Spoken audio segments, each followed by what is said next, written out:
the culture and replaced it with a monotheistic that appropriated much of the values.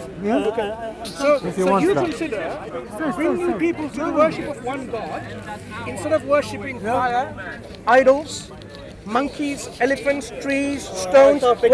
That's a straw man argument. Slow down. Let me make my argument first. Islam had no right to make those military excursions and force people to convert to Am I allowed to make my argument? Now with the Yazidi in Iraq. Am I allowed to make my argument first? Oh, yeah, you can make Good. So, do you agree if Islam came to invite people to return to the worship of one God instead of worshipping a cow or a monkey or a rat or a stone or idols or fire or river, whatever, do you think this is a good thing or a bad thing? If it was an invitation and not a military excursion, then obviously, you know, choice. But I don't think it was an invitation. I think there was a lot of genocide and destruction of cultures throughout the Middle East and North Africa. So invitation is okay? Huh? So invitation is okay. Inviting a whole civilization. Yes, theoretically it would be okay. You'll be fine. Perfectly fine. So how did Islam spread to those countries?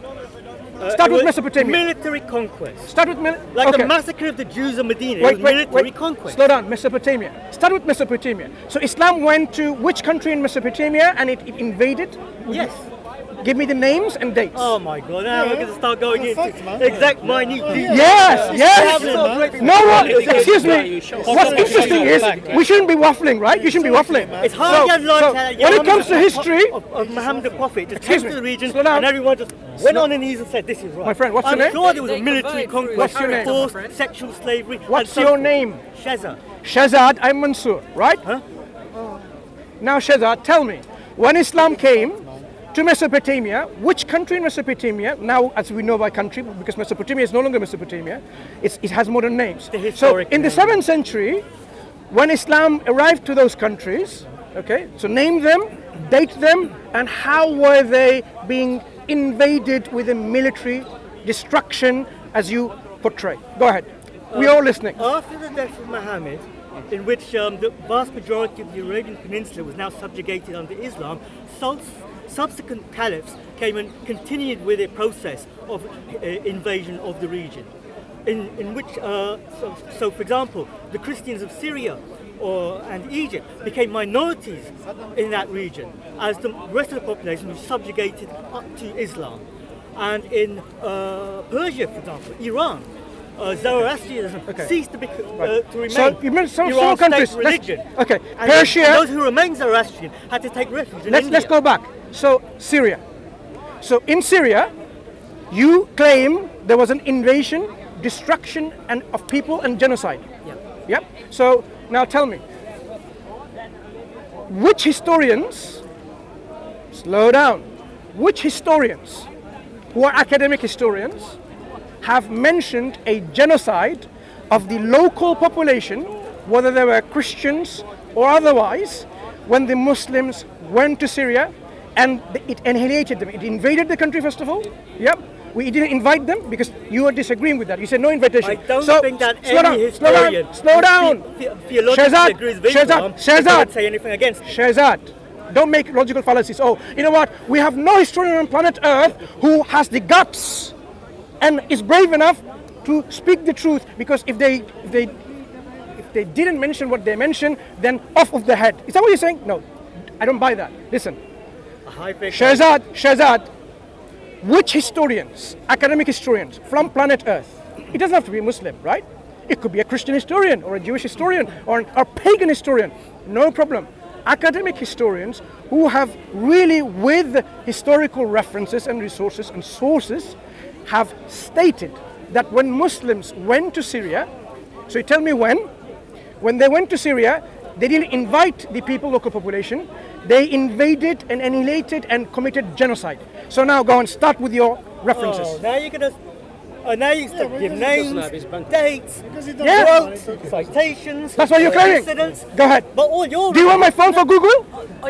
All you're really doing is say, tell me where this or tell me where that. So the ball's in your court at the moment. No. You can actually say. Who made the claim? Who made the claim? I'm supposed to dig out all the... Shazad, you make the claim. There was this invasion, destruction, genocide, right? No invitation. The onus, I'm afraid, Shazad, is on your court to provide the evidence It's for simply such not- a claim because that you've your made. religion does not go all the way from Morocco to Indonesia. Slow down, Shehzad. Not one single member was killed. Not one single army battle Shehzad, took place. your waffling is not going to help generalization. No, it just doesn't Now work that way. we are going to specific. First Syria, then we're going to go to Persia, and whatever you want. Because I stopped you there saying step by step. So in Syria, right? When did Islam go to Syria, and how was the mechanism? And start naming the historians. Go ahead. If you don't know, why don't you go to British Library? Is he open today? Do some research and learning. Yeah. Come back next week or the week after. Don't worry. Don't worry. I've been coming to this park for many years. So it is, if God willing, and I'm still alive, I might be coming the next week and the next week after, until how many years to come? Who knows? Shehzad. Yeah. So what I'm asking you is this: names, references, dates. Yeah. Go ahead. All right. Okay. Okay.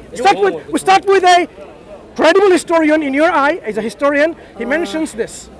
So, do you want me to come back next week and give you? Yes. Yeah, no problem. Yeah. That's fine. That's probably fair, isn't it? Because I don't want to put you on the spot, because we don't expect everyone to know the references on the spot. Yeah. So now we'll start with Syria, and we'll hopefully have meaningful discussions subsequently in many weeks to come, God willing, right? You know, we'll have a very learning experience in these discussions. So where the claims you made, just to make it clear, Islam went and invaded these countries, committed genocide, destroyed their I civilization. think the case of Zoroastrianism in Persia is... You mentioned Syria, so let's start with Syria, because it's quite interesting, because I have been to Syria, I've lived with the people, and I have seen a lot of signs of the civilization of the past which are still there. Yes. They may not be practiced, that's another thing. He's Iranian, Yeah. he's still alive. Yeah. You're alive. And Yeah, but I'm not in an Islamic You said I'm genocide. not in an Islamic society. No, because if you killed your parents, you won't be here. Make sense? No, You I'd said be what? Is it possible I'd be then? dhimmi. Do you I'm think- a pure Islamic? so 70 million of if, Iranians. if his forefathers were killed, he won't be. Are you saying, brother? Christians, Are you saying if Jews, his forefathers were Yazidis, killed, he won't be here? You know. I have to think about that. If your forefathers were annihilated, Genocide. would you be still here? What do you all think? Do we have to? And under strict Sharia law in an Islamic Forget about society, that. I'd be Let- paying let's jizya go to tax. the history. Right. So that's history for something that we cannot talk now, because it's only fair that you provide the references. Now let's go back in general. If Islam brings the truth to the people, to invite them to worship their creator instead of the creation, do you have anything wrong with that? Theoretically, if it's a completely peaceful invitation to invite, and then like a Christian who proselytizes will say this, say that. If you don't listen, they'll go, they'll leave. You know, Yeah. if it's that kind of level, then obviously I can't have Okay. a moral issue with that. Okay, so now suppose now you are in a country and you are very restrictive in your country with borders, right? So I want to invite the common people. So how am I going to, this is 7th century, right? So I want to invite the common people within these lands and show them and really discuss with them the truth of Islam. So how, philosophy, books, lectures. right, how do I approach the common people? Because now you are a country state protected by your borders and your fences and your military and your government. So how do So you're saying how do we military subjugation No, I'm would not be- saying anything. I want you, Shehzad, to give us the options of peaceful invitation options of how we go about inviting the common people. What are the ways we can do that? Like I said, you know, theological debates, philosophical How do I discussion. even have a debate with them? I can't go into the country. Well, don't then. You can't violate their territorial So, integrity. so the invitation is stopped from the very beginning. I can't even invite them. Is that what you're saying?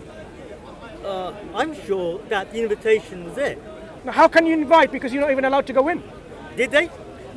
At that time, Did Syria close their borders? at that time, we're talking about the whole of So now we're the Middle reversing. East. Now No. Evidence that Syria closed their borders. Wait. We're not talking about Syria. Don't focus on Syria only.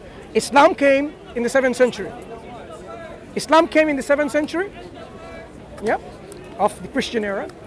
Now it wants to invite people to this true religion. So how does it do that? How does it achieve without invasion, without genocide? Of course there shouldn't be any genocide. Of course there shouldn't be any invasion to kill people, right? You want to invite people in a beautiful way so that up to them they accept it or not. People should have their own choice. So how do you do? Today now you can have your own satellites and you can, broadcast, and people, whoever they want to, put in the signal in and receive the signal and then watch Satellite TV. Zaki Naik has his own channel, right? You can watch Zaki Naik Peace TV if you want, for example. I'm sure there's lots of other privately Muslim-owned channels, not satellite channels. It's quite easy, right? You just have to choose and say, okay, this is the frequency, I'm going to tune in, I'm going to listen. Right. Previously then, you didn't have any satellites. You had to go into the people.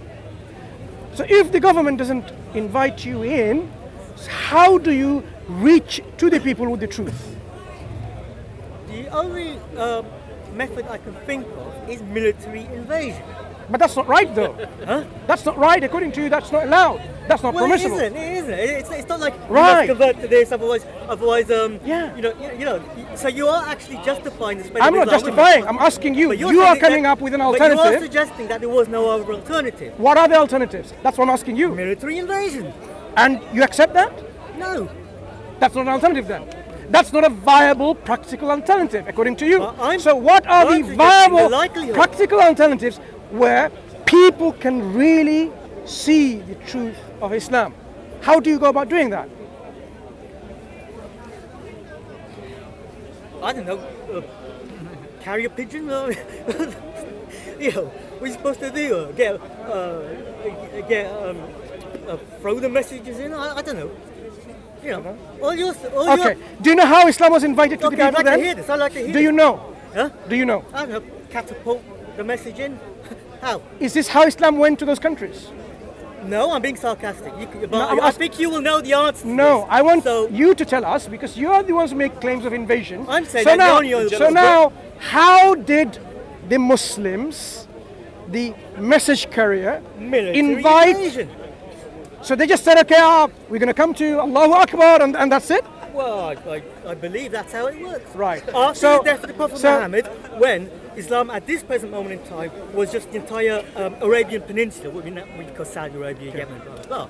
It was subsequent caliphs who spread it into what is now Syria, Iraq, North Africa and so forth. So they were essentially imperialists. So they just went to a country, said, this looks like a nice country from outside. We don't know what's in there. There might be people in there. There's a lot of things in there. Slow down. More booty, sex slaves. Shahzad, slow down. Let's imagine. What about Christians? How they invite the people? Exactly. So let's understand that. Conquest. So let's understand this. So now the Muslim army is in the border of a country, which could be Egypt or Syria or Iran, and they're thinking, it doesn't look like it's just a barren land, must be people living there, so you need to invite the people to Islam. And how about going there is, okay, take our swords, Allahu Akbar, and then just go and destroy everything, and then say, you find everyone's destroyed and you no one to invite Islam to. Is that what happened? I think that Prophet Muhammad, is this how it happened? You had a very good incentive for his soldiers. A lot of his soldiers for what we died for. But then then that myth of what's after death. Do you even know what Prophet Muhammad's teaching was? Huh? Is or was? What? Name me some of the teachings of Prophet Muhammad sallallahu alaihi wasallam that you agree with. That I agree with. Agree with? Not disagree with. Agree with. Agree with? Yes. Teachings of the Prophet Muhammad, agree with. At the top of my head, I can't really think. I'll give you some time. I'll give you some time. Unless he was to say 2 + 2 make 4, but you can't listen. Think about it. Teaching to do with morality, ethics, governance, economy. Well, I think that taking interest is wrong. Slow down. So banking I'm trying to help you because you only think about 2 + 2 is 4, brother. Because the only thing you can think of 2 + 2 is 4. I'm saying no. In terms of guiding one's life's affairs, interacting with oneself, how you look after your own self, how you interact with other people in a society. So teachings to do with this life's affairs, teachings to do who you are, what you should be doing, how you should conduct yourself. Now, what teachings of Prophet Muhammad sallallahu alaihi wasallam do you agree with? That in economics, the taking of interest is not a good thing. So you agree with that teaching? Yeah. So okay, fine.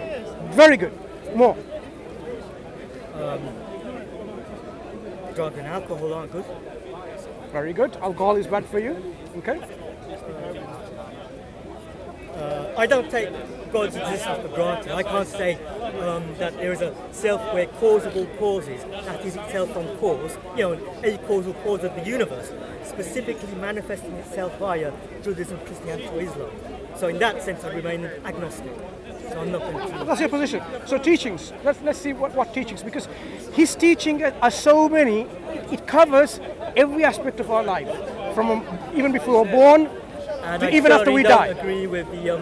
To things we agree. Things that you agree with, Shahzad. Agree with. Let's not talk about disagreement. Let's talk about agreements. There's something you agree with. So you mentioned two things about usury interest, and you mentioned about alcohol and drugs. Fine. Okay. It's self-explanatory. We don't have to even justify these. I don't think that's specific to Islam. I think there's a lot of ideologies. No problem. So, go ahead. Name some more that you agree with.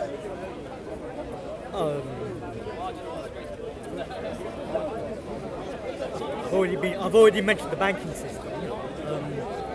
I don't know, families are good things.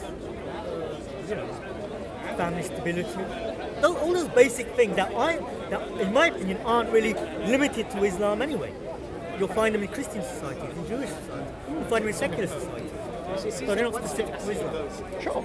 Is there anything in Islam that Prophet Muhammad came up with that you agree with? Anything that he came uniquely with that you agree with? That isn't specific to anything. Yes. Not that I know of. So, the reason why I ask this is this: how much do we know about this man, Prophet Muhammad sallallahu alaihi wasallam? If we know not too much, not enough of this man, then of course we will have a wrong opinion about him. The opinion will be formulated by what others think in a negative way, and then say, okay, yeah, I don't like this man. So, if you can't think of with the negative. Obviously, I'm not going to believe everything. How have you learnt about this man, this Prophet Muhammad sallallahu alaihi wasallam? What have you read about him? Which books have you read? From Mecca, a remarkably astute military commander. He looked like he had a good knowledge of Judaism and Christianity, which he condensed into the Quran. There's no evidence that he was illiterate and was just, it was all coming to his mind. There is no evidence. There's no evidence, in my opinion, that he was illiterate and miraculous. It was all just coming to his mind. And Muslims will often say that. So what evidence would make you think it's an evidence? So when we have evidence where he's asking people, show me where my name is so I can rub it off. He was generally convinced that he was a descendant of Abraham, which I don't think. Yeah. So which books of his biography have you read? Which book of his biography of Prophet Muhammad have you read based on historical sources? I haven't read a whole library of this or that. Which one biography books based on historical sources that you have read about the life of Prophet Muhammad sallallahu alaihi wasallam? I haven't read. Right. So do you agree, if we haven't read his biography from the sources, then our information about him may be convoluted and formed by very hostile opinions about him that we hear about him from. I'm not just exposed to hostile opinions against Islam. Do you agree? With a large Muslim population, they're right. hostile. So the reason why I asked, when you said about how Islam, the Caliphs went, have you read about the biography of the Caliphs who did those so-called military, invasions and committed genocides? Historical explanation, subsequent caliphs. The ones from the very beginning, have you read any of their biographies? They're available in bookshops in English language. I think you're going to have to, recommend me a whole library. No. Even though I'm not giving you a whole I don't have to recommend you a library. I'm simply saying, you've obviously, Shahzad, you're a nice human being, right? An intelligent person as well. If you have formulated your opinion about the history of the Muslims in the earlier times and how they so-called, expanded their empire, and about the Prophet ﷺ, if you haven't read the source material, then, your information comes from where? It's questionable, right? Isn't it? Questionable. If you ask